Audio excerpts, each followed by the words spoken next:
Ya, oke. Shalom untuk kita semua. Saat ini kita masuk ke topik jaminan jawaban doa di pemuritan online kita. Ini pelajaran keempat. Ya, pelajaran keempat ya. Jadi ayat yang kita mau bahas, jadi ayat topik kita Yohanes 16 ayat 24. Ya, kita baca sama-sama di tempat kita masing-masing. Sampai sekarang kamu belum meminta sesuatu pun dalam namaku. Mintalah, maka kamu akan menerima supaya penuhlah sukacitamu. Ya, jadi pemuritan ini ya tujuannya agar adik-adik semua memiliki keyakinan iman akan jaminan jawaban doa dari Tuhan dan juga memiliki kehidupan doa yang konsisten setiap hari minimal.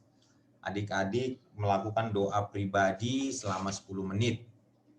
Tapi saya berharap dengan adik-adik ikut kepada saat teduh kita di program saat teduh kita setiap pagi jam 5 WIB.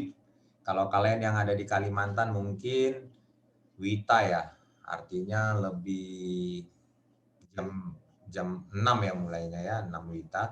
Jam 5 pagi WIB, waktu Indonesia bagian Barat, ikut terus. Kita akan belajar menyembah berdoa selama 1 jam atau 1 jam 10 menit. Jadi saran abang, harapan abang, ya abang sudah mengikutinya sekarang hari ke-110. Abang mengikutinya berusaha untuk tidak ada bolong. Jadi abang harap semua yang ada di grup ini, ya ada 10 orang, kita bisa ikut ya. Jadi tujuannya itu biar kita memiliki kehidupan doa yang konsisten ya. Jadi doa, apa itu doa? Ya, doa adalah percakapan timbal balik atau dua arah antara kita dengan Tuhan. Jadi doa itu adalah komunikasi dengan Tuhan. Jadi doa itu dua arah. Kalau saya ngomong sama Grace, ya saya bicara sama Devi Sianturi, kalau saya aja bicara Devi-nya diam, ada yang salah itu. Yang terjadi adalah perintah. Perintah pun dari atasan ke bawahan harus ada responnya kan. Nah kalau saya asing ngomong terus sama Devi diam, tidak ada respon, itu ada yang salah itu. Oke. Jadi kalau kita berdoa ngomong, kita terus dengan Tuhan, tapi kita tidak beri kesempatan Tuhan berbicara di hati kita, itu ada yang salah. Kita terus berdoa, tapi nggak baca firman Tuhan, maka ada yang salah itu. Kita pingin aja didengar oleh Tuhan, tapi kita tidak mau mendengar Tuhan. Jadi bagaimana Bang kita menemukan jawaban doa? Baca firman Tuhan, karena firman Tuhan itu ketika kamu baca tulisan-tulisan di Alkitab itu, ada beberapa kata-kata nanti yang melompat dari Alkitab itu, dan itu menjadi jawaban dari pergumulanmu, itu menjadi rema yang membuatmu bergairah untuk mengikuti Tuhan, itu menjadi energi bagi rohmu untuk tetap aktif menyala-nyala mengikuti Tuhan. Ya, baca Alkitab, semua tulisan yang di situ memang bagus, tapi bagi si A waktu membacanya kata-kata ini yang melompat ke pikirannya. Tapi bagi Maria Gultom waktu membaca itu, kata misalnya gini ya, sampai sekarang kamu belum meminta sesuatu pun dalam namaku, mintalah maka kamu akan menerima supaya penuhlah sukacitamu. Bagi seorang Maria mungkin yang melompat ke dalam pikirannya sukacita yang penuh di dalam doa. Ya, sukacita yang penuh di dalam doa karena dia sudah meminta terus kepada Tuhan. Waktu dia membaca Yohanes 10 ayat 24 ini, ya. Yohanes 16 ayat 24 ini. Ya. Maka yang muncul di dalam hatinya Tuhan berbicara kepada seorang Maria adalah penuhlah sukacitamu. Jadi dia sudah lama menunggu, tiba-tiba waktu dia baca ini yang melompat dari Alkitabnya ke dalam pikirannya, penuhlah sukacitamu. Seperti Tuhan berbicara padanya, doamu gak sia-sia kok, bersukacitalah gitu. Tapi bagi Devi Sianturi mungkin ketika dia membaca ayat ini, yang rema bagi dia mintalah. Dia selama ini punya pergumulan, bisa jadi ini contoh ya. Dia punya pergumulan tapi tidak pernah berdoa, berdoa tapi tidak pernah serius, sehingga ketika dibilang mintalah, kata-kata mintalah itu melompat ke dalam pemikirannya, melompat ke rohnya, dan akhirnya seperti Tuhan berbicara pada dia, mintalah. Maka dia merespon dengan, ya Tuhan, aku mulai serius ini meminta. Setiap orang ketika membaca Alkitab, pasti kata yang melompat, rema yang terjadi itu beda-beda tiap orang. Disitulah Tuhan berbicara. Jadi kita sudah berdoa, maka kita nantikan Tuhan berbicara kepada kita dengan membaca firman Tuhan atau sesuatu di dalam hati kita teringat pada satu ayat firman Tuhan, dan itu sangat kuat ingatan itu pada kita. Kita tidak atur-atur, tapi bisa tiba-tiba kita teringat akan itu, dan itu juga bisa jadi respon dari Tuhan Allah terhadap doa-doa kita. Ya, jadi di sini. Jadi doa itu adalah percakapan timbal balik dua arah. Ya. Dan kita berdoa tentunya dalam nama Tuhan Yesus. Oke. Jadi ayatnya sampai sekarang kamu belum meminta sesuatu pun dalam namaku. Nah, coba tanya dulu. Sampai sekarang kamu belum minta sesuatu pun dalam namaku. Benarkah kamu sampai sekarang, adik-adik semua yang hadir di sini, belum pernah meminta pada Tuhan dalam nama Yesus? Kedua, apakah kamu ketika meminta dalam nama Tuhan sudah menerimanya? Ketiga, ketika kamu menerimanya, bersukacitakah dirimu? Jawaban doa itu seperti ini. Mintalah, berdoalah, kamu akan menerimanya supaya penuhlah sukacitamu. Jadi semua pemberian Tuhan itu untuk sukacita kita. Sukacita kita, penuhlah sukacitamu katanya. Jadi itu untuk damai sejahtera kita. Jadi jawaban Tuhan itu selalu penuh damai sejahtera. Sekalipun jawabannya itu dalam keadaan sulit, berupa tekanan demi tekanan yang kita alami, Tuhan izinkan kita masuk dalam tekanan demi tekanan, tapi kita bisa damai sejahtera di dalam tekanan itu. Di dalam masalah kita bisa damai sejahtera. Semoga hal ini bisa kalian pahami ya adik-adik ya. 4 hal penting dalam doa. Jadi kalau kita berdoa, 4 unsur ini usahakan ada. Yang pertama penyembahan, seperti yang kalian lakukan tadi toh, penyembahan, menyembah Tuhan ya. Kalau di buku dibilang menyembah itu memikirkan tentang Tuhan, memuji Dia karena kasih-Nya, kuasanya, kebesarannya, dan anugerahnya yang ajaib dalam Kristus. Memikirkan tentang Tuhan, memuji Dia karena kasih-Nya, karena kuasanya, karena kebesarannya, dan anugerahnya yang ajaib dalam Kristus. Jadi segala sesuatu yang kamu alami semuanya karena Tuhan yang izinkan itu terjadi untuk kebaikan kita. Itulah bentuk penyembahan. Jadi kalau dirimu setiap hari mengakui bahwa semua yang terjadi dari sejak kamu bangun pagi sampai berikutnya kamu bangun pagi lagi esok hari, ya. Dari bangun pagi sampai kamu bangun pagi lagi esok harinya, semua yang terjadi itu kamu akui itu bahwa adalah Tuhan yang merancangkannya bagimu, itu satu bentuk penyembahan.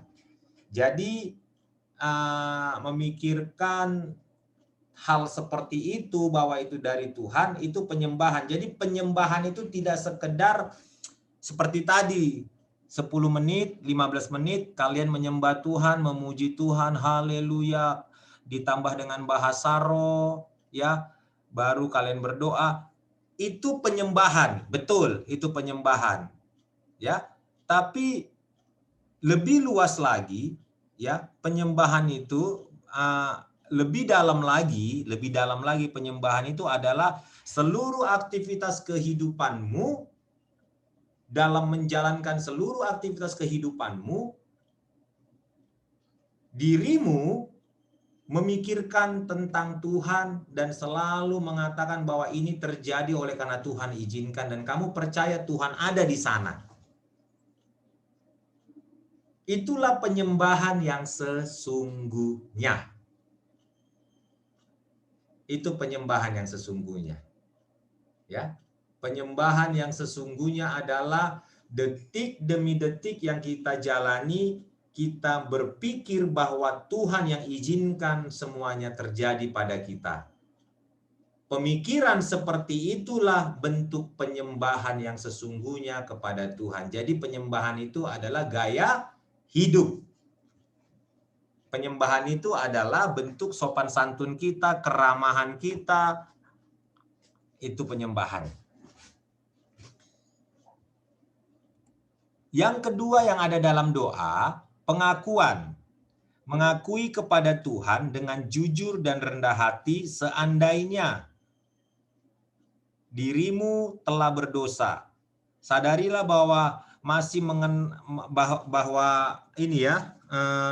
ia masih mengenal dan mengasihi kita. Pengakuan bahwa kita ini manusia berdosa. Kita tidak sempurna di hadapan Tuhan. Kita merendahkan diri di hadapan Tuhan. Ya, ini harus ada di dalam doa. Pengakuan bahwa kita orang berdosa dan kita memerlukan darah Yesus dan kita menyadari bahwa kita masuk ke dalam ruang kudusnya Tuhan semata-mata bukan karena kebaikan kita, kegagahan kita, bukan karena kekudusan kita, tapi oleh karena Kristus melalui darahnya, melalui pengorbanannya menguduskan kita. Itu pengakuan. Ya adik-adik, pengakuan itu. Jadi 1 Yohanes 1 ayat 9, ya 1 Yohanes 1 ayat 9, ini menjadi ayat pegangan di poin kedua ini. Ya, bahwa ketika kita mengakui dosa kita, maka Allah itu Allah yang setia dan adil, sehingga Dia mengampuni segala dosa kita dan menyucikan kita dari segala kejahatan kita. Oke, yang ketiga yang harus ada di dalam doa adalah pengucapan syukur, ya. Pengucapan syukur. Menceritakan kepada Tuhan betapa dirimu yang berdoa itu berterima kasih kepada Tuhan atas segala pemberiannya, bahkan atas segala hal-hal yang kurang menyenangkan. Jadi ucapan syukur itu adalah bermazmur kepada Tuhan. Kalau penyembahan tadi berpikir kan, tapi ucapan syukur itu mengucapkan, bermazmur kepada Tuhan, apa yang kamu pikirkan tadi kamu ucapkan ke hadapan Tuhan. Dan di situ kamu mengucap syukur untuk segala kebaikan kamu sebutkan. Terima kasih Tuhan untuk napas kehidupan itu sambil kamu bermazmur. Terima kasih Tuhan untuk pekerjaan yang aku dapatkan. Bahkan kamu berterima kasih untuk keadaan-keadaan yang tidak menyenangkan bagi dirimu. Mungkin kamu sedang sakit. Terima kasih Tuhan untuk situasi sekarang. Aku percaya aku sakit. Tuhan yang izinkan dan Tuhan yang sedang mengajar aku dari sakit penyakit ini, dan aku percaya ada rancangan Tuhan melalui ini semua dan aku berada dalam imanku. Terima kasih Tuhan, sekalipun aku sakit, aku masih bisa percaya kepada Yesus Kristus Tuhan dan Juru Selamatku, bahwa sakit penyakit ini tidak memisahkan aku daripadamu. Ucapan syukur. Semoga adik-adik memahaminya.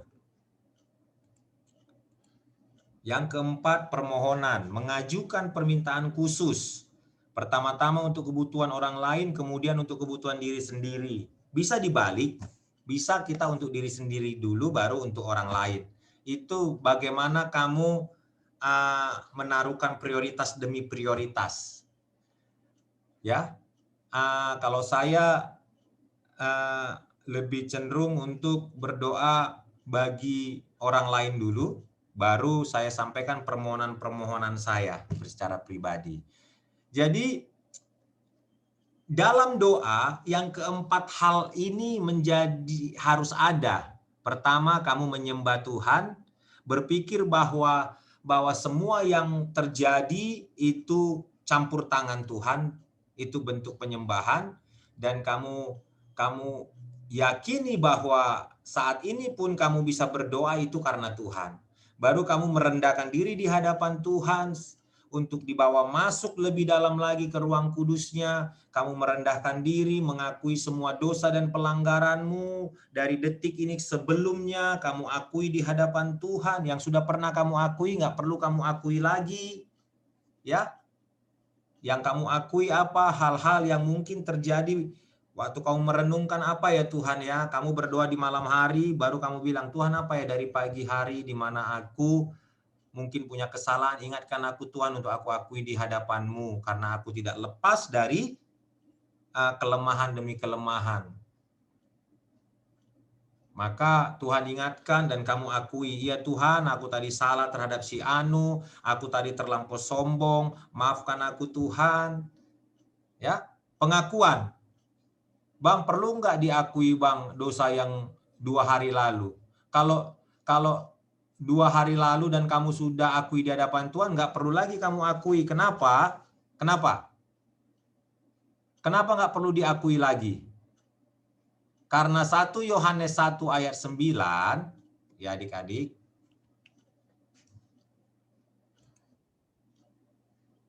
Karena 1 Yohanes 1 ayat 9, ya, yang abang pahami, ya, yang abang pahami, di 1 Yohanes 1 ayat 9 katakan begini.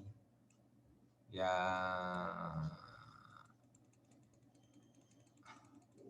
Katakan begini satu yang tadi. Jika kita mengaku dosa kita, ini tadi ya bentuk kedua ya dari pengakuan. Jika kita mengaku dosa kita, misalnya kamu mengaku dosamu sekarang hari apa ini? Sekarang hari Senin.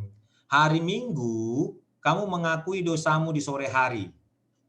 Ya. Maka pada saat kamu mengakuinya, ini janji Tuhan, Dek. Dosamu itu sudah diampuni. Nih. Ia akan mengampuni segala dosamu, berarti tidak ada yang tertinggal. Dan dia menyucikanmu dari segala kejahatan. Ya udah kamu sudah suci. Dan kamu sudah diampuni. Misalnya ini ya Dek, kamu berbuat salah di hari Minggu pagi. Oke? Kamu berbuat salah di kapan? Di hari Minggu pagi. Hari Minggu sore, ketika kamu masuk ke ruangan doamu, kamu bilang, Tuhan, misalnya hari Minggu pagi kamu marah-marah kepada seseorang, memaki-maki dia karena kamu kesal. Di hari Minggu sore Tuhan ingatkan kamu bahwa itu salah dan kamu bilang, Tuhan ampuni aku Tuhan ya. Tadi pagi aku kesal, tadi pagi aku marah-marah, Tuhan ampuni aku, biarlah orang yang kumarahin ini Tuhan. Kau lembutkan hatinya, dia juga mengampuni aku Tuhan dan dia tidak jadi tersinggung ya Bapa, jamah hatinya. Oke? Ampuni aku Tuhan. Udah, berdasarkan ayat ini, semua kejadian itu sudah beres secara roh. Beres. Kalau kamu mau membereskannya secara fisik, jumpai orang yang kau marahi tadi, berdamai dengan dia secara fisik. Gimana Bang? Ajak dia ngomong, minta maaf. Kalau dia tidak mau memaafkan, nggak apa-apa. Tapi di bagianmu kamu udah selesai. Udah? Baru di hari Senin, kalau kamu lagi berdoa di Senin sore bilang, Tuhan ampuni aku Tuhan, karena di hari Minggu kemarin aku berbuat salah. Maka sebenarnya yang terjadi padamu adalah satu ketidakpercayaan, satu dosa bisa menjadi dosa deh menurut abang. Satu dosa di mana kamu menyangkal kebenaran 1 Yohanes 1 ayat 9 ini.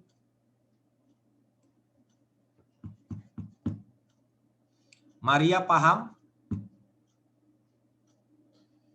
Maria Gultom pahamkah? Paham Bang. Ya.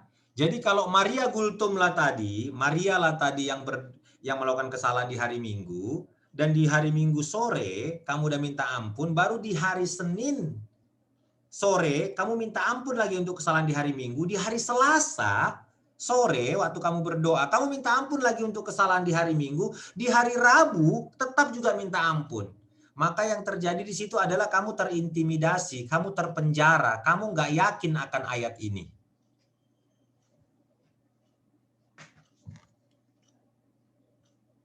Itu yang terjadi, Dek.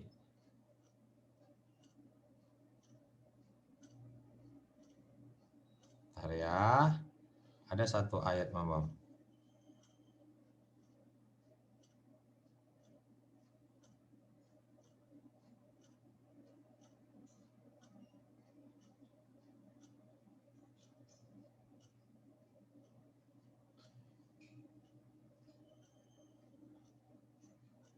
Yohanes 8 ayat 32, coba baca salah satu.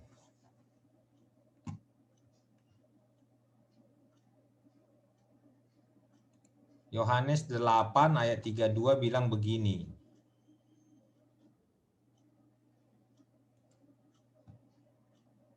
Dan kamu akan mengetahui kebenaran, dan kebenaran itu akan memerdekakanmu. Dan Maria akan mengetahui kebenaran, dan kebenaran itu akan memerdekakan Maria. Ya, Grace akan mengetahui kebenaran, dan kebenaran itu akan memerdekakan Grace. Apa satu kebenaran yang sore hari ini Abang mau sampaikan? Satu kebenarannya adalah bahwa ketika Grace, ketika Maria sudah minta ampun akan dosa-dosanya, mengakui di hadapan Tuhan, maka kebenarannya adalah kalau kamu bisa menerima firman ini, maka kamu dimerdekakan. Kamu tidak akan minta ampun berulang-ulang untuk kesalahan yang sama yang hanya kau lakukan sekali. Kalau kamu masih terus minta ampun seperti yang tadi saya bilang, melakukan kejadiannya di hari Minggu pagi, hari sore sudah minta ampun karena diingatkan Tuhan dan kamu minta ampun, oke. Baru di hari tidak merdeka. Ya, baru di hari Senin kamu minta ampun lagi. Di hari Selasa kamu minta ampun. Sebenarnya yang terjadi di hatimu adalah tidak percaya kamu kalau Tuhan sanggup mengampunimu. Itu yang terjadi. Kamu tidak bisa menerima hatimu tidak bisa menerima pengampunan Tuhan. Bukannya Tuhan tidak memberi pengampunan itu, tapi kamu nggak memiliki iman akan ini. Akan 1 Yohanes 1 ayat 9 ini. Kalau kamu bisa menerima ini, maka kamu merdeka dari intimidasi. Jadi ketika sekarang paham kan bagaimana firman memerdekakan kita? Seperti ini. Jadi ketika waktu kamu berdoa di hari Senin, datanglah serangan di pikiranmu. Hei, kamu belum minta ampun. Gimana kau masuk ke dalam hadirat Tuhan? Dosamu yang di hari Minggu aja belum tentu dihapuskan. Ketika kamu bilang kepada pikiranmu, hai pikiran, tenang. Hai jiwaku, tenanglah kau. Karena apa? Karena ketika aku mengakui semua dosaku, berdasarkan 1 Yohanes 1 ayat 9, dengar hai pikiranku, dengar hai jiwaku, bahwa aku sudah diampuni Tuhan dan aku sudah suci dan merdeka. Jadi semua intimidasi yang menyerang aku, engkau tidak bisa lagi menyerang aku karena perisaiku 1 Yohanes 1 ayat 9. Ya udah. Makanya kalau kamu minta ampun terus untuk hal yang sama, minta ampun terus padahal melakukannya sekali, tapi tiap berdoa minta ampun terus, sebenarnya kamu sedang mengatakan kamu tidak percaya sama firman Tuhan dan akhirnya apa? Kamu jadi berdosa, bukan jadi benar lagi, jadi berdosa. Kira-kira paham? Paham ya? Abang lanjut ya. Paham ya? Karena ini penting deh, di dalam doa kalau orang terintimidasi nggak bisa dia doa. Masuk dalam doa itu harus merdeka. Oke, abang lanjut adik-adik.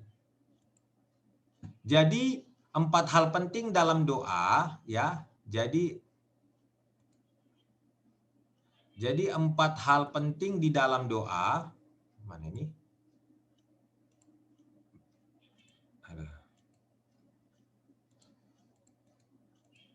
Penyembahan, pengakuan, pengucapan permohonan ini harus ada ya. Tadi sudah kita bahas ya, adik-adik. Bagian manusia dalam doa. Apa bagian kita dalam doa? Di Matius 7 ayat 7 sampai 8 ini bagian kita. Baca kita sama-sama yuk. 1, 2, 3. Matius 7 ayat 7 sampai 8. Mintalah maka akan diberikan kepadamu. Carilah maka kamu akan mendapat. Ketuklah. Sorry, abang lupa. Bagian manusia di dalam doa. Oke, Matius 7 ayat 7 sampai 8. Kita baca sama-sama. 1, 2, 3. Mintalah, maka akan diberikan kepadamu. Carilah, maka kamu akan mendapatkan. Ketuklah, maka pintu akan dibukakan bagimu. Karena setiap orang yang meminta menerima, dan setiap orang yang mencari mendapat, dan setiap orang yang mengetuk baginya pintu dibukakan. Meminta, mencari, mengetuk, semua tindakan aktif. Jadi tidak ada orang Kristen yang pasif. Kalau ada orang Kristen yang pasif, yang kerjanya menunggu, tidak aktif dia orang Kristen yang salah. Karena mintalah ini kata kerja, carilah ini juga, ketuklah ini juga. Ini satu tindakan semuanya, deh. Nggak ada orang Kristen itu ya yang pasif, nunggu-nunggu. Kalau Tuhan kan tahu hatiku. Nggak usah kuucapkan pun Tuhan tahu kok. Kalau dia tidak tahu, dia bukan Tuhan berarti. Nggak kayak gitu cara kerja Tuhan. Kalau kayak gitu cara kerjanya Tuhan, nggak perlu ada ayat ini. Tapi Tuhan berikan ayat ini, kenapa? Karena dia ingin memastikan bahwa dirimu mengetahui apa yang kamu butuhkan. Dirimu aktif untuk apa yang kamu butuhkan. Manusia aktif untuk apa yang dia butuhkan. Itu doa, deh. Jadi kalau ada berdoa, kamu sudah doa, sudah. Apa yang kamu bilang? Tuhan tahu kok. Kalau dia tidak tahu, dia bukan Tuhan. Ya nggak kayak gitu. Ya, Tuhan sendiri yang bilang mintalah. Ini kan perkataan Yesus. Mintalah, carilah, ketuklah.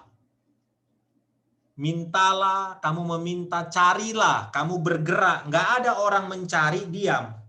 Ada orang, kau lagi ngapain? Mencari. Dengan apa? Dengan mata. Gimana mencari dengan mata? Iya, mencari dengan mata, tapi bergerak juga. Sudah dapat? Belum.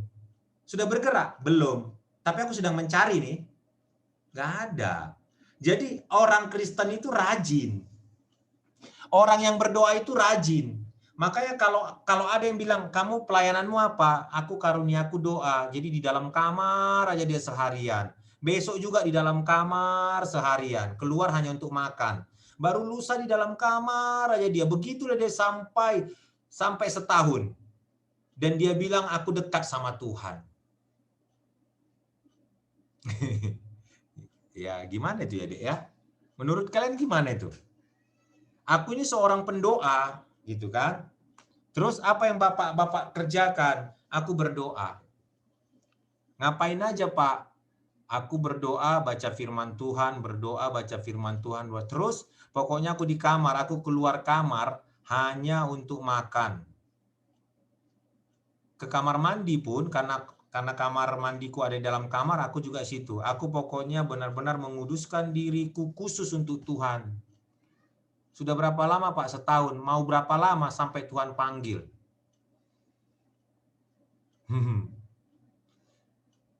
Apa yang Bapak cari di dalam doa Bapak? Mencari Tuhan. Padahal, kalian tahu nggak? Kita seringkali ketemu dengan Tuhan ketika kita beraktivitas. Kita tidak ketemu Tuhan ketika kita diam. Kau kenapa diam? Merenungkan firman Tuhan, dia menunggu Tuhan ngomong, ya itu bagus. Tapi kalau sampai 24 jam kamu begini terus, abang curiga kau bukan menunggu Tuhan, tapi istirahat. Kalau diperpanjang itu, istirahat selama-lamanya.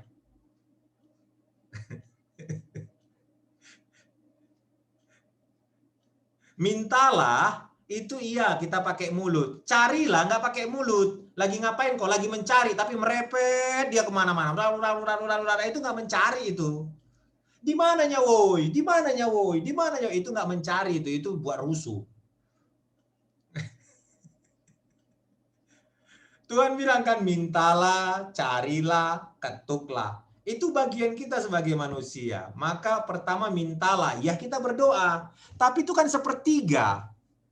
Carilah, ketuklah kan itu tindakan fisik, tindakan yang harus kita gerakkan. Mintalah kita bisa lagi nih, mintalah sepertiga. Kalau sekiranya ada 24 jam, 8 jam meminta.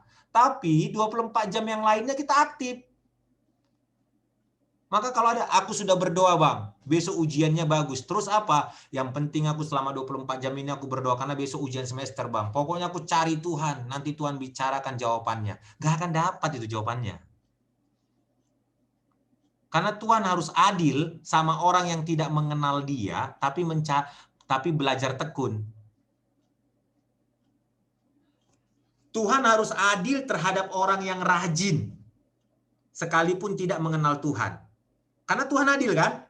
Ayatnya kan siapa yang rajin, dia memiliki kekuasaan kan, memiliki nilai yang bagus. Jadi kalau sampai ada anak yang tidak rajin, oleh karena mengikut Tuhan, nilainya langsung A terus, baru ada anak yang rajin, tidak mengikut Tuhan, nilainya juga A terus, maka pertanyaannya, di mana keadilan Tuhan? Bang, dia kan anak Tuhan, Bang. Berarti anak-anak Tuhan itu tidak berkualitas. Karena kamu anak Tuhan, maka kamu wajib dapat nilai A sekalipun tidak rajin. Di mana kualitas seorang pribadi di mana kualitas pribadi Tuhan kalau dia memiliki anak-anak pemikirannya seperti itu? Kalau Tuhan pemikirannya seperti itu. Dan saya yakin ketika Tuhan bilang begini, kalau ada yang mengajakmu berjalan 1 mil, berjalanlah sama dengan dia 2 mil. Itu Tuhan mau bilang begini, kalau ada orang yang bekerja, yang tidak mengenal Allah bekerja 1 jam, maka kau karena mengenal aku bekerjalah 2 jam. Kenapa? Dia yang tidak mengenal aku aja bisa bekerja 1 jam. Masa kamu yang kukasih kekuatan gak bisa bekerja 2 jam? Kalian nangkap gak ini? Ini penting. Biar jangan anak-anak Tuhan jadi pemalas. Aku kan sudah kenal Tuhan, santai aja. Tuhan akan memenuhi segala kebutuhanku. Kan ada lagunya. Allahku kan mencukupi keperluanku. Kau lagi ngapain? Duduk. Ayo kerja. Allahku kan mencukupi. Datanglah kelaparan, datanglah seperti belalang, habislah dia. Nggak kayak gitu. Oke? Bagian manusia di dalam doa, mintalah. Actionnya, carilah, ketuklah. Ini Tuhan yang ngomong, Tuhan Yesus. Maka janji Tuhan kepada mereka yang meminta menerima. Kepada mereka yang mencari mendapatkan apa yang mereka minta. Tuhan bilang gini, kalau kamu berdoa, yakinlah, percayalah bahwa kamu sudah menerimanya. Terus kok belum ada Tuhan? Iya sama gini, Tuhan, aku berdoa. Aku sekarang masuk ke kampus. Aku berdoa Tuhan, 4 tahun lagi aku akan keluar dari kampus ini dengan ijazah yang terbaik. Ini imanku. Amin. Yang penting aku beriman. Maka terjadilah. Amin. Terus selama 4 tahun dia nggak pernah belajar. Saya yakin di tahun kedua dia DO. Terus di mana doanya? Ya salah dia karena dia hanya meminta. Meminta pasti kau menerimanya. Tapi ingat kamu harus mencari, bekerja. Kamu harus mengetuk, membuka pintumu, membuka buku-bukumu. Kalau orang yang tidak kenal Tuhan belajarnya 1 jam, karena kau kenal Tuhan, kau harus belajar 2 jam. Kenapa jadi banyak kami bang? Iya, karena kamu diberikan Tuhan anugerah kekuatan. Kan kamu yakin bahwa Tuhan punya kuasa. Maka kamu kan minta Tuhan berikanlah aku kekuatan. Masa udah minta dari Tuhan kekuatan, ada orang yang nggak meminta kekuatan, dia sanggup 1 jam, kamu hanya setengah jam. Terus kekuatan Tuhan kalah sama orang yang tidak punya kekuatan, yang tidak mengenal Tuhan. Kan lucu, kita mempermalukan Tuhan. Nangkap nggak, Dek?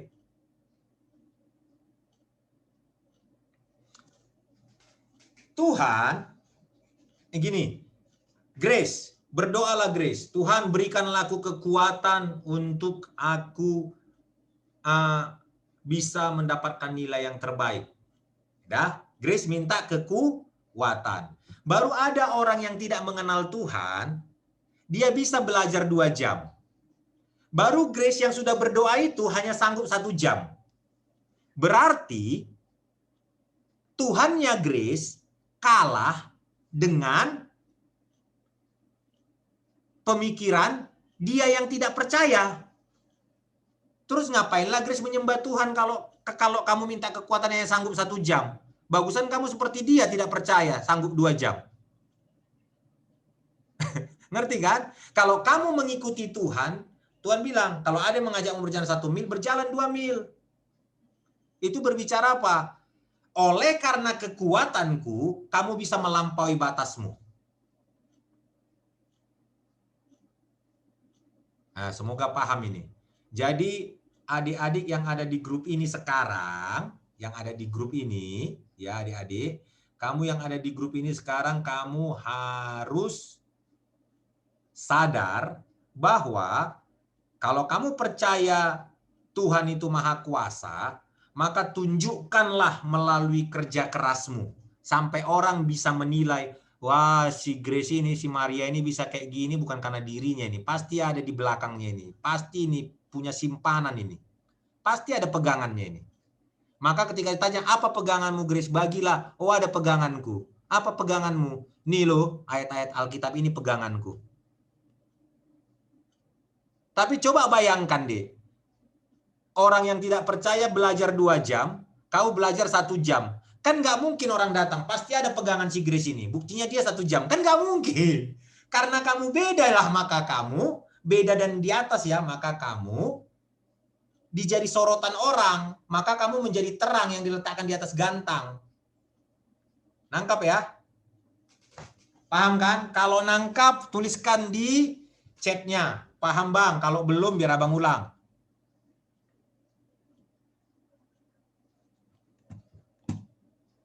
Iya, oke ya.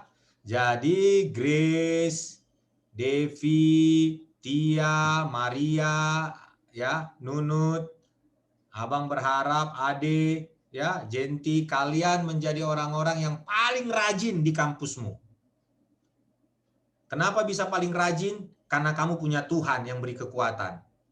Maka orang-orang di pemuritan ini nanti memiliki pemikiran yang baru bahwa dia menjadi IP 4. Kalau nggak sanggup sekarang IP 4 ya udahlah 3, lah. Tapi janganlah 3,1. Naikkan dikit.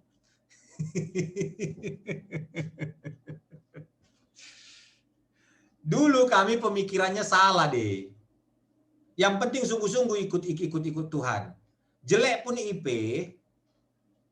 yakinlah Tuhan akan merawat kita. Kenapa? Kita tidak masuk surga karena IP. Ya betul, mana ada ayatnya kamu masuk surga karena IP? Betul. Tapi kita harus jadi kesaksian. Dari sisi kerja keras kita harus lebih banyak bekerja dari orang lain. Tapi kan kita dapat anugerah bang. Anugerah nggak membuatmu jadi pemalas. Anugerah membuatmu menjadi paling rajin dari semua orang yang ada di bumi ini. Kenapa? Karena kamu punya anugerah. Oke, semoga banyak yang hancur ini ya, pemikiran-pemikiran tentang Tuhan ya. Jangan lagi dianggap kalau sudah bertuhan itu santai aja, Tuhan akan cukupkan. Betul. Tuhan akan cukupkan. Dengan apa? Dengan kita bekerja keras. Di manakah kehadiran Tuhan? Kehadiran Tuhan di dalam kita adalah dengan memberikan kita kekuatan untuk menjadi lebih rajin, memberikan kita kekuatan untuk menjadi lebih kuat, memberikan kita anugerah untuk menjadi lebih cerdas, memberikan kita anugerah untuk bisa berjalan lebih jauh dari orang lain, bekerja lebih lama dari orang lain. Oke? Jadi bagian manusia dalam doa, mintalah, carilah, ketuklah semuanya ini aktif ya.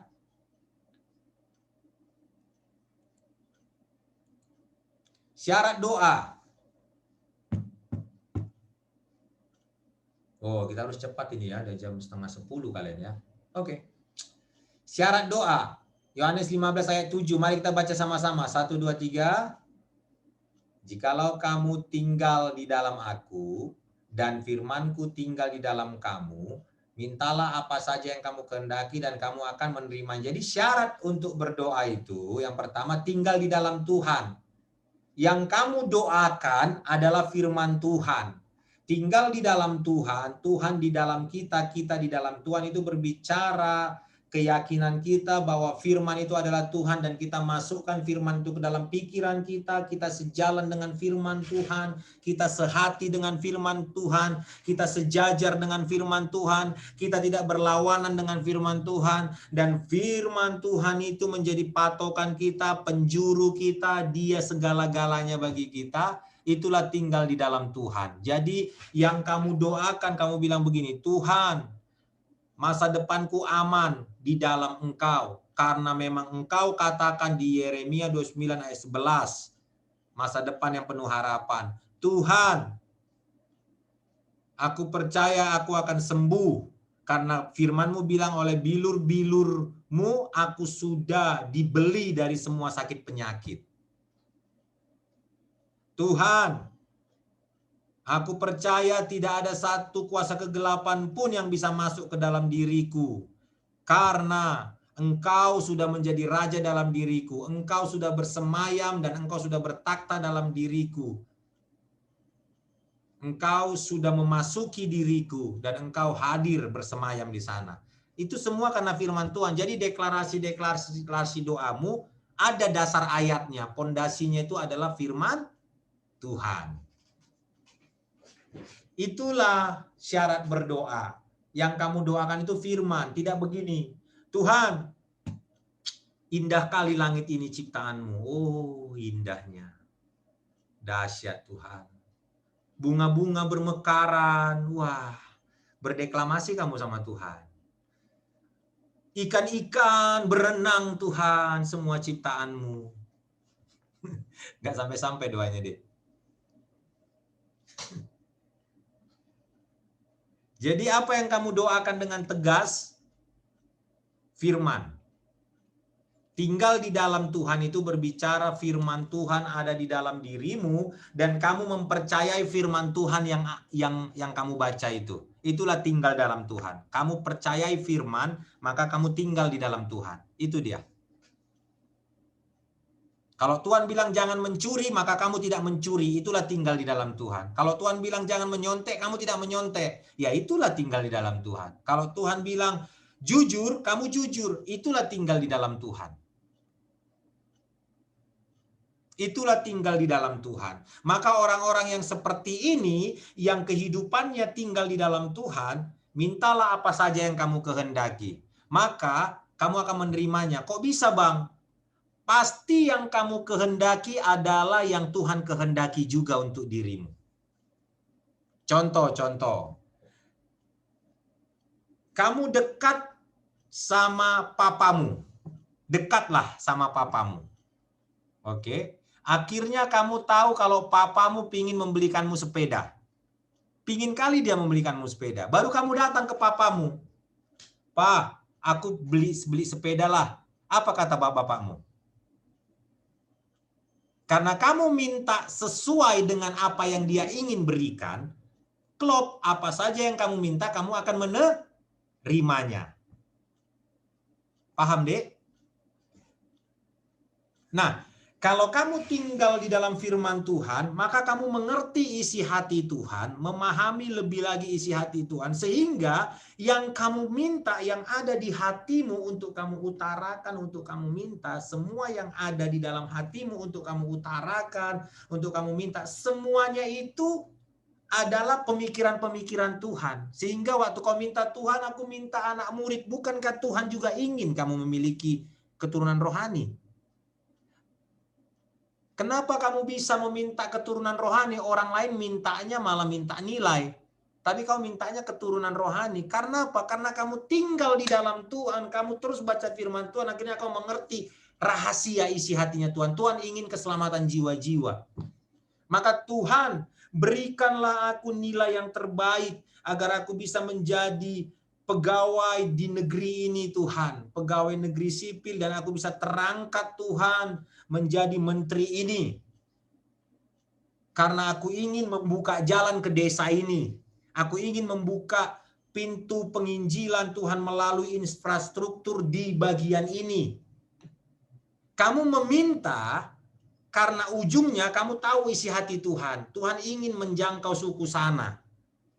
Satu suku. Tapi aksesnya tidak ada. Maka kau bilang, Tuhan berikanlah aku posisi untuk bisa mewujudkan itu. Maka kamu belajar sungguh-sungguh untuk nafsumu kah? Bukan. Untuk kebanggaanmu? Bukan. Untuk suku yang Tuhan taruhkan dalam dirimu. Kenapa kamu bisa dapat suku itu? Karena kau bersekutu sama Tuhan. Maka jangan heran ketika kamu dapatin posisi jabatan itu. Karena memang itu yang kamu kehendakin itu sama dengan yang dikehendaki Tuhan untuk adanya akses ke suku itu. Akses jalan ke suku itu. Ke suku yang mau dijangkau itu. Semoga kalian paham bahwa kalau kalian berdoa, sentuhlah hatinya Tuhan dengan mendalami firman-Nya. Sentuhlah apa yang Tuhan mau.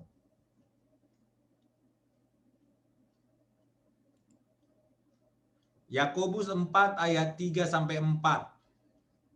Baca 1, 2, 3.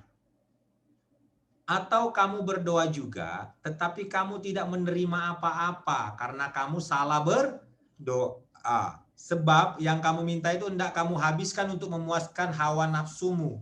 Hai kamu orang yang tidak setia, tidakkah kamu tahu bahwa persahabatan dengan dunia adalah permusuhan dengan Allah. Jadi barang siapa hendak menjadi sahabat dunia ini, ia menjadikan dirinya musuh Allah.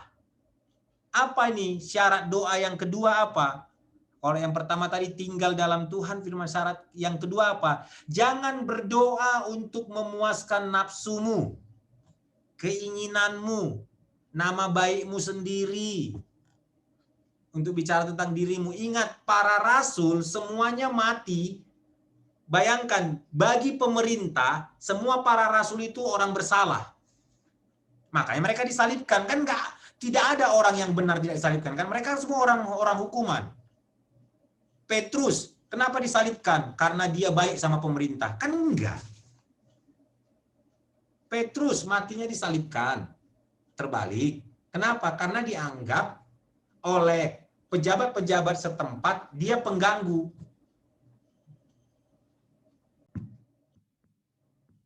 Apakah kita sudah nyambung lagi, Dek?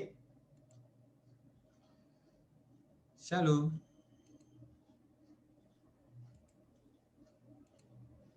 Shalom.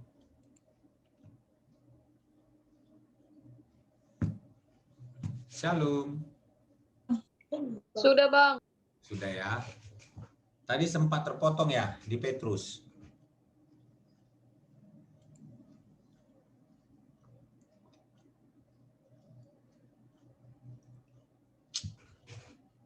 Bentar ya.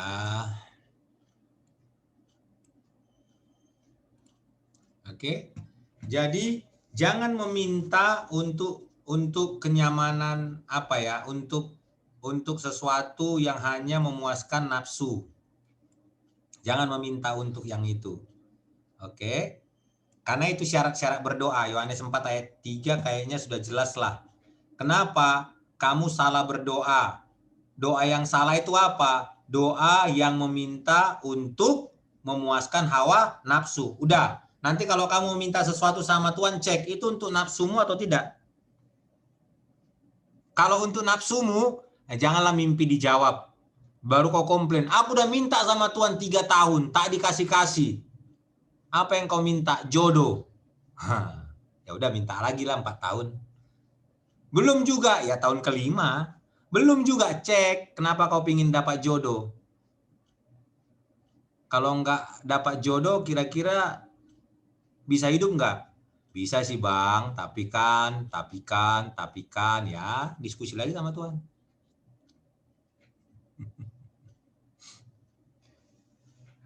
Aku berdoa Bang, hanya seminggu aku minta langsung dapat jodohku Bang. Gimana cara doamu? Tuhan, aku mau ke suku ini, berikan aku jodoh. Oh, langsung berangkat dia.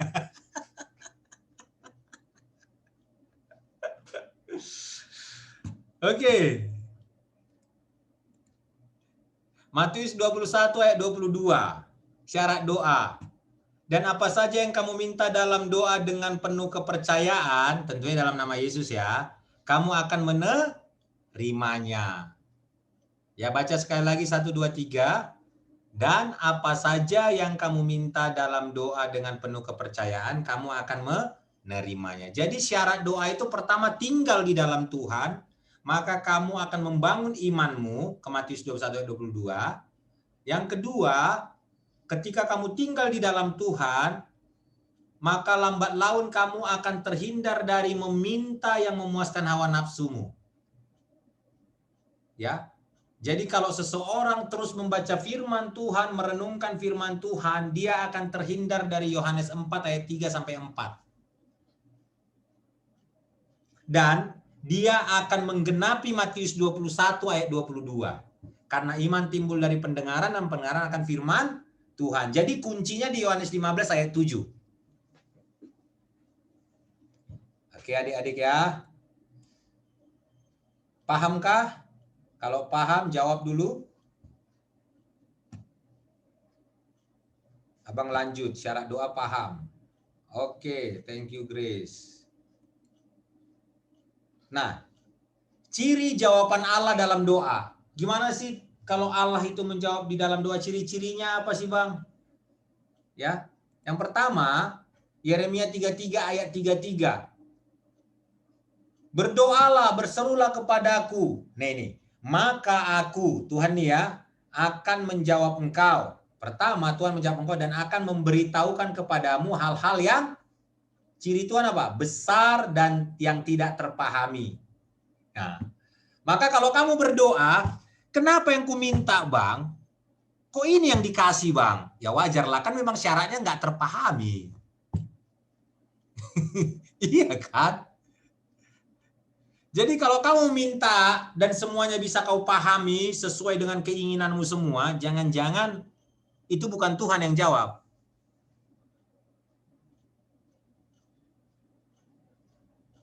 Tuhan itu baik Bang. Apa aja yang ku minta dikasihnya Bang. Dari sejak lahir aku Bang belum bisa berdoa pun sudah. Sampai aku sekarang tuwek Bang. Apa aja yang ku minta dikasih. Apa itu? Aku minta mobil warna merah dikasih warna merah Bang. Mereknya berganti-ganti dikasih Bang. Aku minta A dikasih A, minta B dikasih B. Jadi semua yang ku minta Bang tepat. Nggak ada, Tuhan itu baik Bang. Jadi semua yang kau minta bisa kau pahami. Semua bisa Bang, nggak ada yang tidak bisa kupahami Bang. Semua terpahami. Ada curiga kita. Tanya lagi, kau minta kepada Tuhan yang mana? Tuhan Yesus Bang. Pernah baca firman Tuhan? Nggak perlu Bang. Yang penting kita minta, cari, ketuk, udah itu aja lah Bang.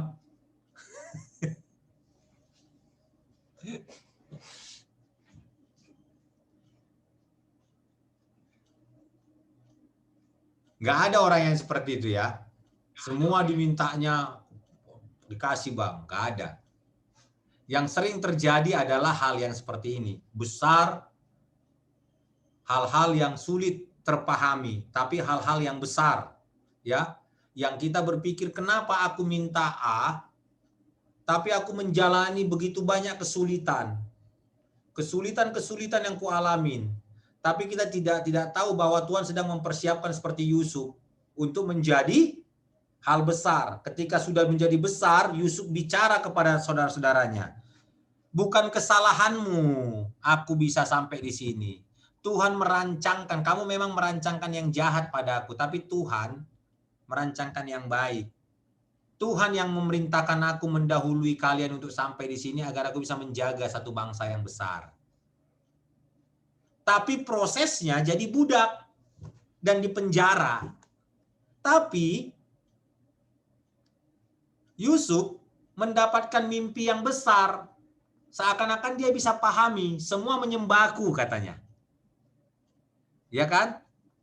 Bintang-bintang menyembah kepada bintangku. Berkas-berkasnya 12 berkas, berkas-berkas yang lain saudaraku menyembah kepada berkasku. Semua orang bilang ini aneh nih, bukan anak yang pertama. Oke kan? Anak yang kesekiannya ini, tapi kok sombong kali ngomongnya. Hal-hal besar. Yusuf bisa nggak memahami itu? Nggak bisa. Kenapa? Apalagi ketika dia menjadi budak. Gimana ya berkas saudaraku bisa menyembah aku? Saudaraku menyembah aku. Kalau sekarang aku jadi budak. Gimana ya mimpiku yang kemarin itu? Sekarang aku di penjara. Nggak bisa lihat matahari. Entah gimana ceritanya ini.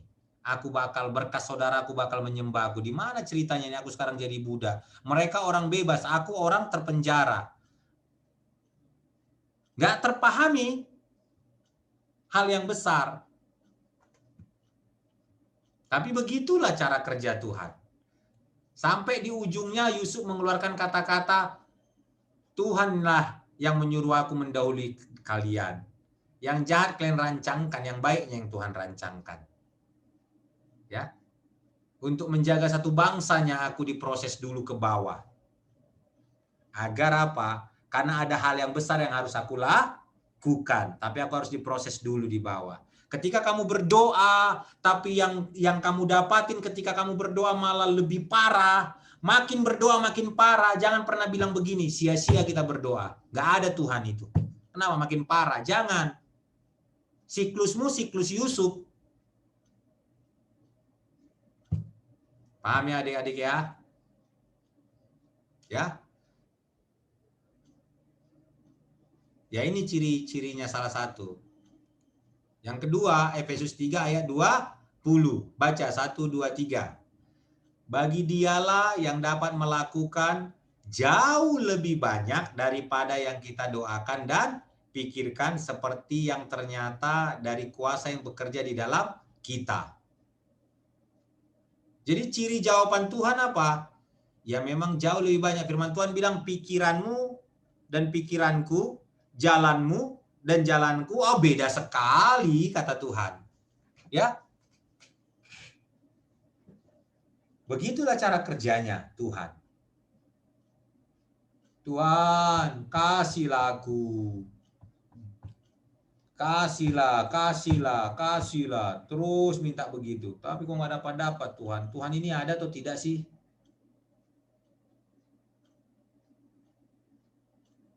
Dari sini kita mengerti. Terkadang kita minta A, Tuhan berikan A+. Karena memang begitu janjinya. Ternyata yang kita minta itu adalah sesuatu yang kecil sekali. Tuhan berikan yang 100 kali lipat lebih besar dari yang kita pikirkan. Dan kita bingung. Tapi untuk mendapatkan itu, Tuhan siapkan dulu wadahnya kita untuk menampung itu. Gimana? Dibentuknya dulu kita. Wadahnya dibakarnya dulu. Setelah dibentuknya seperti penjunan, dibentuknya wadah, baru dimasukkan dalam api supaya keras. Ingat ya, tembikar. Tembikar kan? Setelah dibentuk, tembikar itu apa itu ya bahasanya? Tembikar, tembikar, tembikar. Keramik ya? Apa sih namanya itu? Wadah-wadah itu. Tahu kan tembikar kan, Dek? Buatan dari tanah liat. Oke? Ketika sudah dibentuk wadahnya, kemana dibuat? Dijemur baru dibakar. Ketika Tuhan menyiapkan bejana kita untuk sesuatu yang besar, maka dia siapkan bejana yang besar. Ketika dia bentuk bejana yang besar, maka dia masukkan ke dalam api biar makin keras. Ya, api apa? Pengujian, penguatan. Dan itu tidak enak. Bagi tembikar tidak enak. Tapi hasilnya apa ya yang kita dapatkan? Hasilnya adalah sesuatu yang bisa menampung minyak panas, yang bisa menampung dan tidak tumpah, menjadi bejana yang bagus. Semoga memahami. Amin. Paham ya?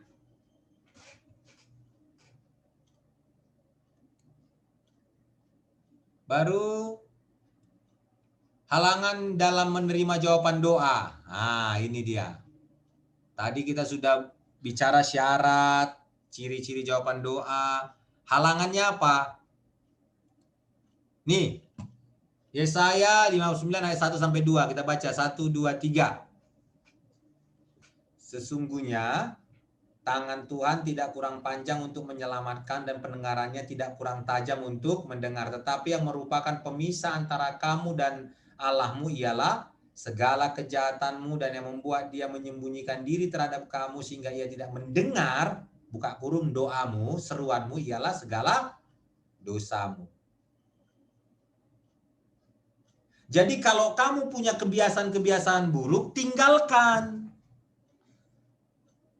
Bertobat. Kenapa doaku tidak dijawab, Bang? Ya, Alkitab jelas kok. Nggak perlu belajar sampai bertahun-tahun untuk mengerti Yesaya 59 ayat 1 sampai 2 ini. Udah jelas kok tulisannya. Ada dosa, ada kejahatan, ada tindakan-tindakan yang tidak Tuhan sukai yang membuat Tuhan kalau membantumu, maka dia akan dalam tanda petik seperti diadili iblis. Iblis itu suka mendakwa.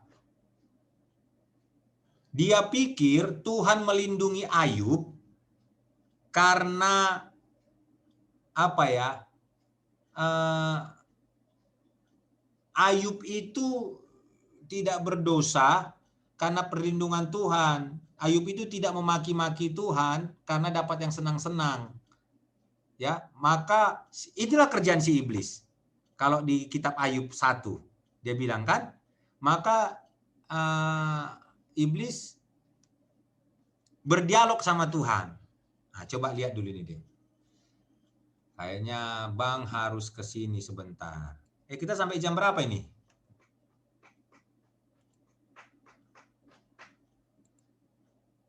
Sampai jam berapa kita, Grace? Sampai jam 9, Bang. Oh, 10 menit lagi. Nih, coba lihat nih, Grace. Ayat 6. Coba baca, Grace. Ayat 6. Pada suatu hari datanglah anak-anak Allah menghadap Tuhan, dan di antara mereka datanglah juga iblis. Baru ayat 7. Bertanyalah Tuhan kepada iblis, dari mana engkau? Lalu iblis menjawab kepada Tuhan, dari perjalanan mengelilingi dan menjelajah bumi. Oke. Ayat 8, ayat 9 itu dialog kan sama Tuhan. Oke.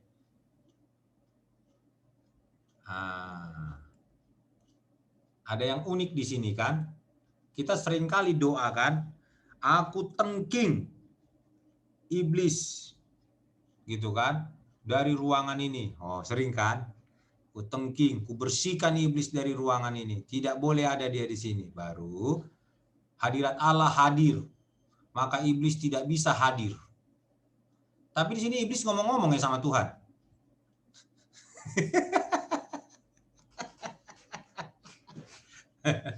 Jadi, Bang, kami udah rajin pemuritan, nggak ada lagi iblis di kamarku.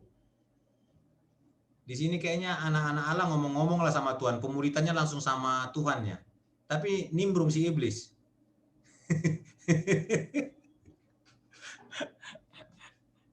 Itu satu pelajaran yang apa lah ya. Kan kalau kita ikutin orang-orang rekan-rekan kita dari aliran tertentu yang kalau berdoa ya sama kayak Abang lah, tengking sana, tengking sini, usir sana, usir sini, undang hadirat Allah hadir, maka iblis akan kebakaran karena hadirat Allah tidak ada lagi. Tiba-tiba di Ayub 1 ini Allah hadir, bukan hadiratnya aja, dia hadir gitu loh, hadir. Dan bicara-bicara sama iblis. Kok nggak kebakar ya iblisnya?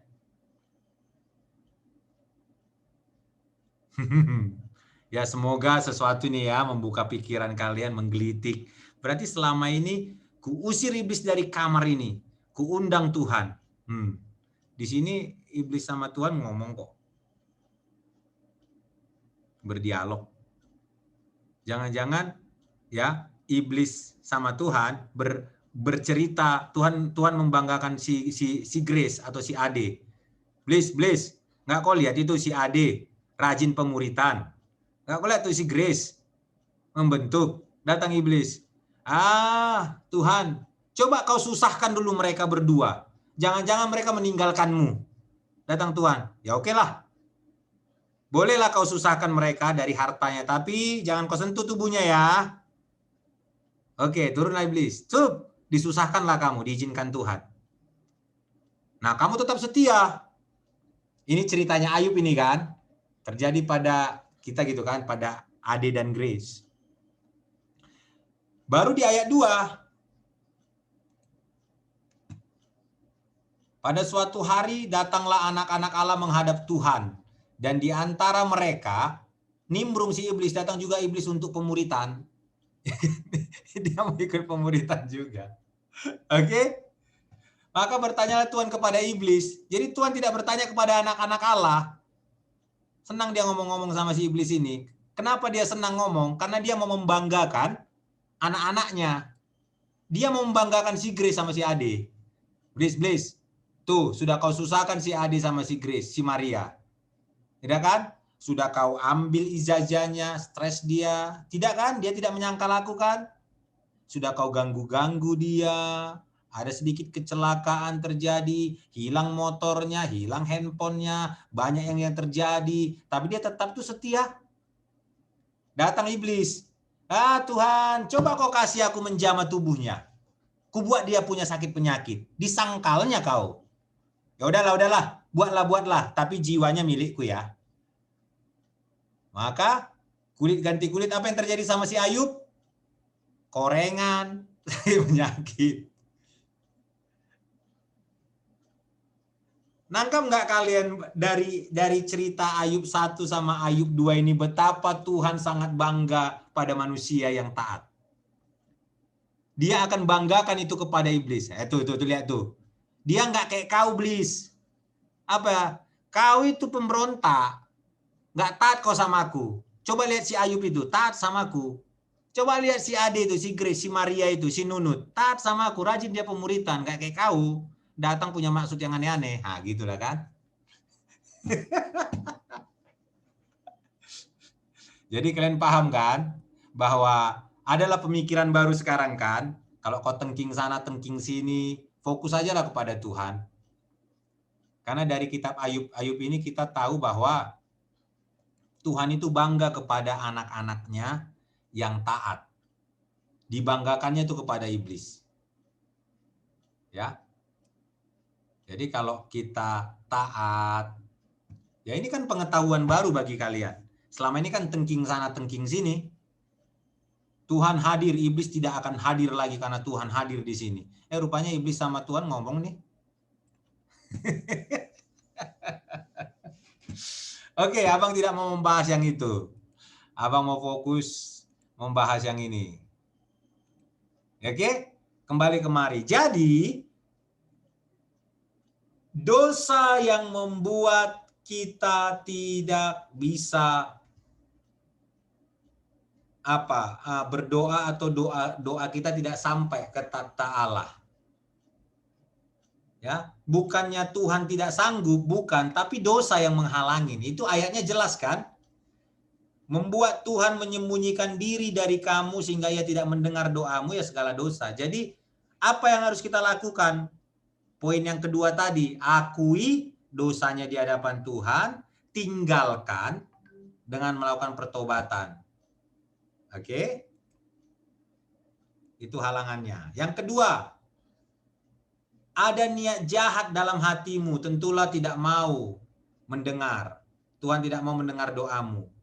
Tuhan, aku berdoa, matikan aja lah sana Tuhan. Kesal kali aku Tuhan. Itu.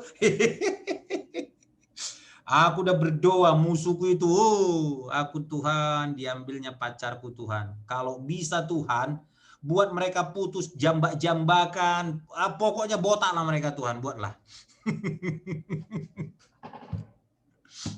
Niat jahat tidak boleh ada dalam doa. Oke. Aku berdoa Tuhan aku punya jabatan. Kalaupun aku tergoda untuk korupsi dikit-dikit nggak apa-apa Tuhan. Jaga ya aku biar jangan banyak kali.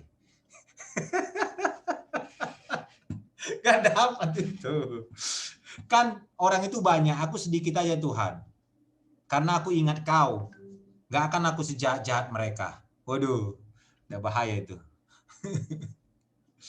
Sampai kapan kita berdoa? Lukas 18 ayat 1 kita baca. 1, 2, 3. Yesus mengatakan suatu perumpamaan kepada mereka untuk menegaskan bahwa mereka harus selalu berdoa dengan tidak jemu. Sudah 5 tahun aku berdoa Tuhan. Berarti ingat tidak jemu-jemu. Berapa tahunkah tidak jemu-jemu itu? Ayo ada yang bisa sebutkan sama Abang. Tidak jemu-jemu itu berapa tahun? Setahun? 2 tahun? 3 tahun? Tidak jemu-jemu adalah bahasa yang ditunjukkan bahwa sebelum engkau menerimanya, lanjutkanlah terus. Pemberian Allah itu baik, ini cirinya. Oke, pemberian Allah itu baik. Ini ciri dari pemberian Tuhan juga. Selain tadi besar, ini juga. Ciri khas jawaban Tuhan. Matius 7 ayat 9 sampai 11, 1, 2, 3. Adakah seorang daripadamu yang memberi batu kepada anaknya jika ia minta roti atau memberi ular jika ia minta ikan? Jadi, jika kamu yang jahat tahu memberi pemberian yang baik kepada anak-anakmu, apalagi Bapamu yang di sorga. Ia akan memberikan yang baik kepada mereka yang meminta kepadanya. Ini Alkitab yang tuliskan. Jadi jangan curigation kepada Allah ya. Jangan lagi curiga, curigation. Kata bendanya. Ya, jangan lagi curiga aku sama Tuhan ini. Kayaknya sama kawanku ini aja yang baik dikasih, sama aku enggak, pilih kasih Tuhan ini. Enggak ada itu ya. Enggak ada yang kayak gitu. Janji Allah bagi para pendoa. Filipi 4 ayat 6 sampai 7. Baca 1, 2, 3. Janganlah hendaknya kamu khawatir tentang apapun juga, tetapi nyatakanlah dalam segala hal keinginanmu kepada Allah dalam doa dan permohonan dengan ucapan syukur. Ini, damai sejahtera Allah yang melampaui segala akal akan memelihara hati dan pikiranmu dalam Kristus Yesus. Jadi janji Allah bagi para pendoa apa? Memelihara hati dan pikiranmu dalam Kristus Yesus dengan memberikan damai sejahtera yang tidak bisa kamu katakan kayak mana damai sejahtera itu. Apa yang kamu rasakan? Sulit dikatakan Bang, tapi enak. Nggak bisa kau ungkapkan. Nggak bisa diungkapkan dengan kata-kata. Bingung aku, apa gambaran yang cocok? Karena damai sekali Bang. Nggak bisa aku ungkapkan Bang. Kalianlah yang merasakannya sendiri. Nah itu janji Tuhan, oke? Yeremia 29 ayat 11. Baca 1, 2, 3. Sebab aku ini mengetahui rancangan-rancangan apa yang ada padaku mengenai kamu. Demikianlah firman Tuhan, yaitu rancangan damai sejahtera dan bukan rancangan kecelakaan untuk memberikan kepadamu hari depan yang penuh harapan. Jadi kalau Abang senang membacanya ini dengan kalimat seperti ini. Sebab Tuhan ini mengetahui rancangan-rancangan apa yang ada pada Tuhan mengenai John. Demikianlah firman Tuhan, yaitu rancangan damai sejahtera dan bukan rancangan kecelakaan untuk memberikan kepada John hari depan yang penuh harapan. Coba baca ayat ini dengan kalimat seperti yang Abang buat tadi. Sebutkan aku itu menjadi Tuhan atau Allah atau Bapa, baru kamu itu menjadi namamu. Coba baca. Semoga kamu dapatkan remanya. 1, 2, 3. Sebab Bapa ini mengetahui rancangan-rancangan apa yang ada pada Tuhan, pada Bapa mengenai Ade. Demikianlah firman Tuhan, yaitu rancangan damai sejahtera dan bukan rancangan kecelakaan untuk memberikan kepada Ade hari depan yang penuh harapan. Ya. Memberikan kepada Nunut hari depan yang penuh harapan. Memberikan kepada Maria, kepada Tia, ya, hari depan yang penuh harapan. Kepada Devi, hari depan yang penuh harapan. Memberikan kepada Elita, Genti, hari depan yang penuh harapan. Ya. Satu lagi, dikuduskan oleh firman dan doa. Jadi kita dikuduskan oleh dua hal, firman dan doa. Jadi doa itu penting untuk menguduskanmu. Kalau hanya firman saja tanpa doa, nggak maksimal. Baca ya 1 Timotius 4 ayat 4 sampai 5. Jadi penting doa itu, karena itu pun menguduskanmu deh. Firman Tuhan yang ngomong loh, 1 Timotius 4 ayat 4 sampai 5. 1, 2, 3. Karena semua yang diciptakan Allah itu baik, dan suatu pun tidak ada yang haram, jika diterima dengan ucapan syukur. Sebab semuanya itu dikuduskan oleh firman Allah dan oleh doa. Jadi kita ini hal-hal yang makanan, minuman, atau orang-orang lain atau dirimu, selain firman Allah, doa pun menguduskanmu. Dan dia pakai kata dan berarti dua-duanya harus ada. Ada orang yang hanya baca firman Tuhan, meneliti firman Tuhan, tapi tidak pernah berdoa. Dia jadi orang-orang yang sombong. Orang-orang yang terus jadi parbada. Parbada lah kita bilang ya. Orang-orang yang membuat masalah, suka mengkritik, tapi nggak memiliki kerendahan hati, karena nggak berdoa. Doa ini sikap rendah hati kita kepada Tuhan. Melatih kita rendah hati, doa. Jadi doa ini, jadi harus ada dua, firman Tuhan dan doa ini nggak boleh dipisahkan. Jadi doa itu penting. Oke? God bless you.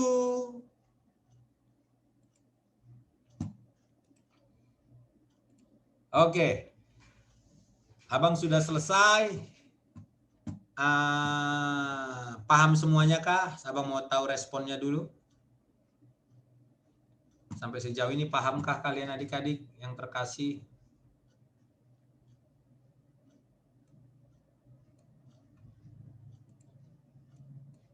Ya, kalau kalian paham, maka gimana Grace? Langsung tutup doa atau gimana? Ya Bang. Oke, kita tutup doa ya. Mari kita bersatu dalam doa. Bapa, kami bersyukur padamu hari ini, malam ini kami belajar tentang jaminan jawaban doa. Kami memahami bahwa Tuhan Allah kami yang hidup adalah Allah yang menjawab doa. Ajar kami bagaimana kami harus bersikap, bertindak dalam meminta, mencari, dan mengetuk Tuhan. Bagaimana kami harus aktif, bekerja lebih keras lagi Tuhan untuk merespon semua doa-doa kami. Karena kami percaya apa yang kami doakan Tuhan sudah jawab. Kami juga mohon Tuhan ingatkan kami akan segala dosa dan pelanggaran kami. Untuk kami datang kepada Tuhan merendahkan diri, mengakuinya di hadapan-Mu sehingga kami menjadi pribadi-pribadi yang tuntas Tuhan dalam hal dosa. Kami merdeka Tuhan dari segala kejahatan, dan kami menggenapi kebenaran firman-Mu. Engkau bisa mendengarkan doa kami Tuhan, dan tangan-Mu cukup untuk menjangkau kami ya Bapa. Terima kasih Tuhan, berkati seluruh adik-adik. Hamba-Mu selesai, Tuhanlah yang terus meremakan apa yang kami bicarakan hari ini. Tuhanlah yang menjamah kami semua, menjelaskan, memperdalam. Roh Kudus perjelas lebih lagi untuk seluruh kebutuhan kami masing-masing. Kami berdoa untuk anak-anak rohani kami, rekan-rekan kami yang tidak bisa hadir saat ini. Tuhan tolong mereka, mampukan mereka untuk di hari-hari berikutnya bisa hadir, berkumpul bersama dengan kami. Terpuji nama-Mu Bapa, di dalam nama Yesus kami berdoa dan mengucap syukur. Kita semua percaya katakan, Amin. Puji Tuhan.